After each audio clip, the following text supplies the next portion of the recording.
three. Hello, check. Hello.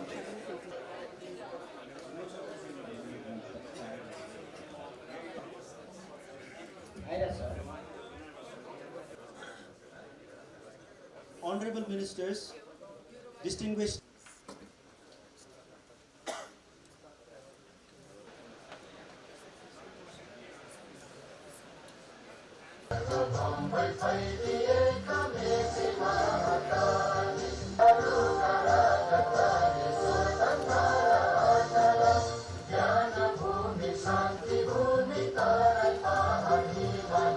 may be aware that the government of Nepal initiated Sagarmatha Sambad in 2019 with an aim to establish eternal year for glaciers preservation 2025. Distinguished dignitaries, the Sambad followed by his address. I would now like to request Dr. Maheshwar Dhakal, Joint Secretary of Ministry. Honorable Minister, Honorable Advisor, last 5 years, the Sagarmatha Sambad. Let me explain very briefly as Sagarmatha, the tallest mountains, climate change and environmental sector, and we would like to discuss under this theme, Sagarmatha Sambad.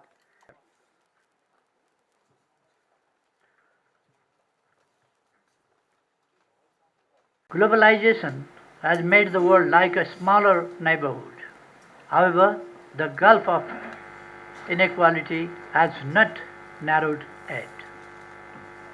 Rather, it is on its inexorable rise. The issue of global human mobility is impacting many countries, those that can be called as sources as well as destinations.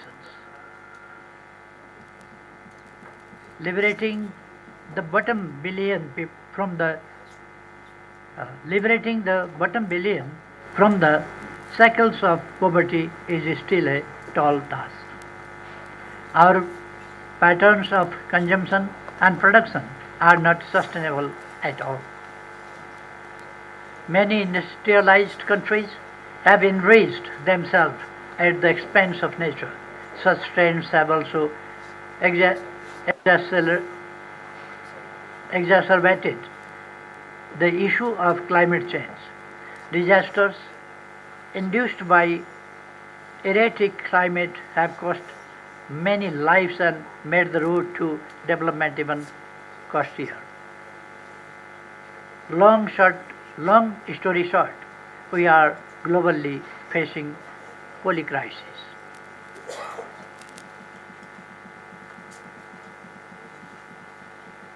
Then the question arises, how did we arrive at this stage and what can we do about it?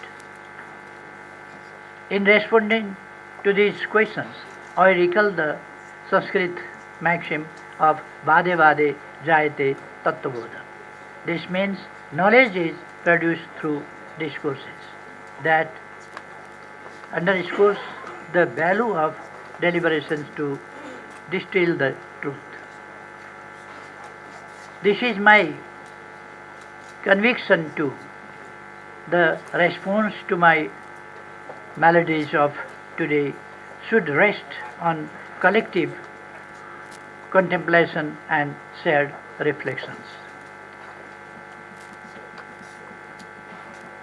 An open dialogue is crucial to addressing contemporary issues and finding the compass for navigating the road rife with polycrisis.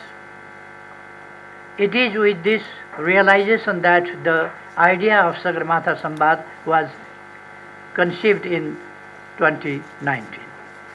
But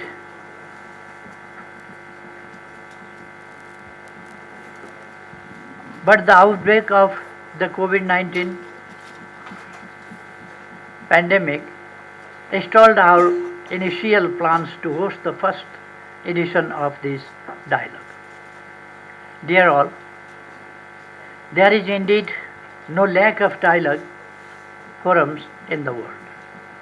In such a context, Nepal Sagarmatha Sambad or Sagarmatha dialogue will add value for at least three reasons.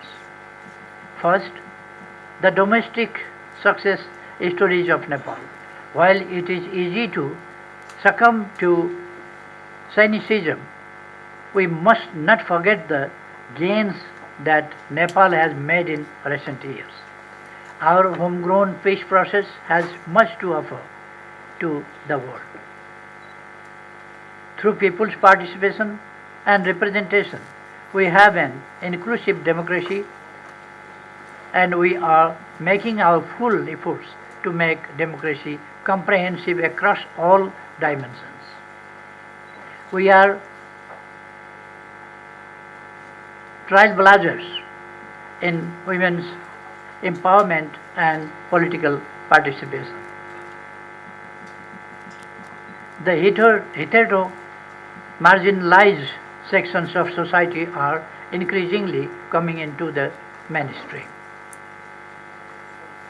With political issues largely settled, we are fully focused on socio-economic transformation. Our national aspiration, prosperous Nepal, happy Nepali, is rooted in economic equity and social well-being. Second, the unique historical outlook of Nepal. Historically, we have a long legacy as a land of sages and seekers. The wisdom of ancient philosophers still resonates today. This has shaped our worldwide to seek. This has shaped our worldview to seek global harmony, peace, and security. Third, the location that Nepal offers. If one sees the map, we are very much in the heart of Asia, while the center of economic gravity is shifting to Asia. Our location is immense prospects to be a convening venue for global dialogues. Moreover, we have been a staunch supporter of multilateralism and rule-based international order. Our foreign policy is that of amity with all and enmity with none. We not only value world peace, but have also actively contributed to it through our participation in peacekeeping. Nepal is increasingly an important voice in issues of climate change, migration, and sustainable development. In this backdrop, we plan to organize the Sagarmatha Sambad biennially, focusing on pertinent themes and important issues of global and regional significance. This also aligns with Nepal's consistent policy of promoting global understanding and cooperation through dialogue, consensus building, and collaboration. Thus, the Sambad originates in deep conviction and faith in the nations of the common good and the collective well-being of humanity. To start with, we have decided to conduct the first edition of Sambad in May 2025 on climate change, mountains, and the future of humanity. While we announce the Sambad today, we are also expressing the solidarity with the urgent call reflected in UN's International Year of Glaciers Preservation 2025 to preserve the fast receding glaciers and raise awareness on the importance of Earth's rare resources like snow-capped Himalaya and slow-moving but fast depleting glaciers. Ladies and gentlemen, The first edition of Sambad will deal with the question of climate change, especially in the context of mountains. Climate change is not only a part of the policy crisis that the world faces today. It could equally morph into the perma-crisis that would hover above the heads of coming generations. This year alone, we have seen many disasters in all kinds of places. The fury of nature has not spared even those countries with sophisticated economies and technology. The fallouts of climate change will be even more disastrous in the world doesn't halt if the world doesn't halt the march of folly. As we can see, climate change is hitting the high mountains and coastal areas the hardest, and Himalayas are no exceptions. Due to elevation, development, warming, the temperature of our mountains is increasing faster than the global average.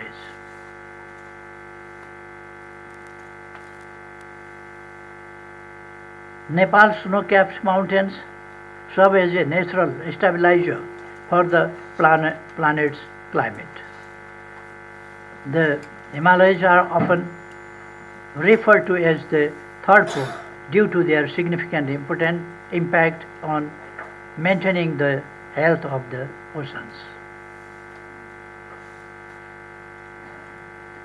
These snow-clad peaks function as heat sinks. Their glaciers and snow melt feed rivers that sustain vegetation, ecosystems, and the lives of the people living downstreams. The global water tower is sadly drying out. Indeed, there is an inherent connection between mountains and oceans, with many ecosystems relying on each other. Consequently, any ecological changes in the mountains can have widespread effects around the planet, including impacts on coastal regions, small islands, states, and oceans. The rapid melting of snow and unpredictable precipitation have transformed once snow-clad, glittering white mountains into black rocks.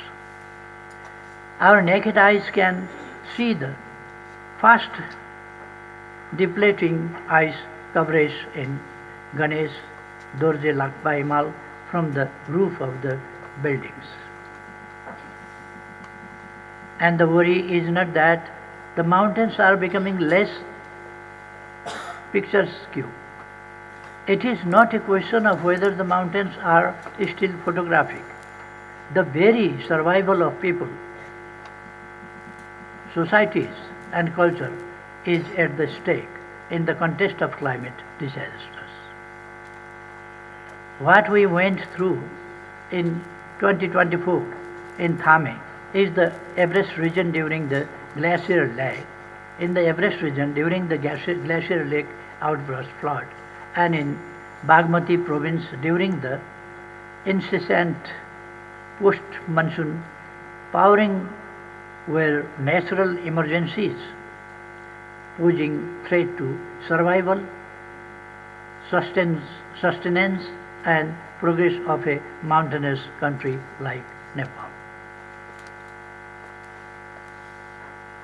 Such incidents have now become more routine phenomena rather than rare disasters. The immense scale of destruction from such events makes our recovery and reconstruction efforts daunting given the availability of limited resources. Despite our minimal carbon footprint, Nepal faces devastating climate impacts. However, Nepal is committed to achieving net zero emissions by 2045 and implementing ambitious climate plans. We have expanded forests, promoted clean energy, and safeguarded biodiversity. Yet our efforts alone cannot suffice, and we cannot forever overcompensate for the complacency of those who are historically responsible for the climate crisis. And I believe that the first edition of Sagarmatha Samvad will provide an open platform to discuss these issues in earnest. We look forward to your full support to make the Sagarmatha Samvad a success. I firmly believe this platform will inspire collaboration, innovative solutions, and renewed political will. I urge friendly nations, the international community, and organizations to join hands with us in making the Samvad a success.